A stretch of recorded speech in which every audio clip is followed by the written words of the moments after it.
اور آج ایک نیا موضوع ہے اور تھوڑا سا آپ کے لیے شاید حیرت کا باعث بھی ہو کہ اس کا تعلق عام طور پر خواتین کے ساتھ ہے، یعنی حیض کے مسائل. لیکن اس کا تعلق صرف خواتین کے ساتھ نہیں ہے بلکہ مردوں کے ساتھ بھی ہے کہ جو شادی شدہ ہیں انہیں یہ مسائل معلوم ہونا فرض ہے. اسی طرح سے جو شادی کا ارادہ رکھتے ہیں ان کے لیے بھی لازم ہے کہ وہ یہ مسائل سیکھیں، کیونکہ حیض کے معاملات سے بہت سارے احکام پر فرق پڑتا ہے، جن میں سے چند میں آپ کو ذکر کر دوں. سب سے پہلے خواتین کے لیے نماز کا حکم کہ وہ نماز نہیں پڑھیں گی اس حالت میں. دوسرا، نماز کی قضا بھی نہیں ہے ان پر.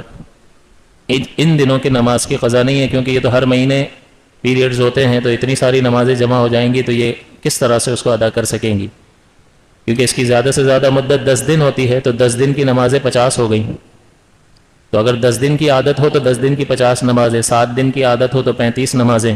تو اب جیسے ہی حیض ختم ہوگا 20 دن کے بعد پھر دوبارہ یہ سلسلہ شروع ہو جائے گا، تو بہت ساری نمازیں جمع ہو جائیں گی. لہٰذا شریعت مطہرہ نے نماز کے سلسلے میں عورتوں کو رعایت دی کہ ان ایام میں وہ نماز نہیں پڑھیں گی اور ان کی قضا ان پر نہیں ہے. یہ بات بالکل واضح طور پر حدیث پاک میں عائشہ صدیقہ رضی اللہ تعالی عنہا نے بیان فرمائی اور رسول اکرم صلی اللہ علیہ وسلم نے انہیں بتائی کہ قضا تو نہیں ہے. ہاں، روزے جو ہے وہ روزے بھی نہیں رکھیں گی ان دنوں میں، لیکن روزوں کی قضا ہے. لہٰذا ہماری بہنوں کو اس معاملے میں سنجیدہ ہونا چاہیے کہ وہ اگلا رمضان آنے سے پہلے ہی ان روزوں کی قضا کر لیں. وہ نفل وغیرہ رکھ رہی ہوتی ہیں، لیکن یہ یاد رکھیں کہ نفل آپ کی چوائس ہے، آپ رکھیں یا نہ رکھیں، آپ کی مرضی ہے. آپ نہیں رکھیں گے تو شریعت کوئی گرفت نہیں کرتی ہے.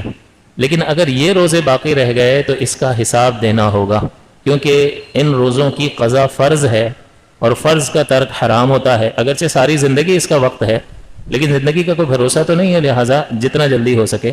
اور خواتین کے لیے اس میں آسانی کا پہلو ہے کہ سال میں ایک بار ہے، تو 6، 7 یا 10 دن کی جس کی عادت ہے وہ سردی کے دنوں میں 1 دن چھوڑ کر 2 دن چھوڑ کر یہ روزے رکھیں تو کوئی ایسا بڑا مسئلہ نہیں ہے. آسانی سے، دن بھی چھوٹا ہوتا ہے، موسم بھی ٹھنڈا ہوتا ہے، تو اس میں پیاس کی بھی شدت نہیں ہوتی ہے، اور چونکہ دن چھوٹا ہے تو بھوک وغیرہ کا بھی کوئی اتنا مسئلہ نہیں ہے، تو اس کی قضا کرنا آسان ہے.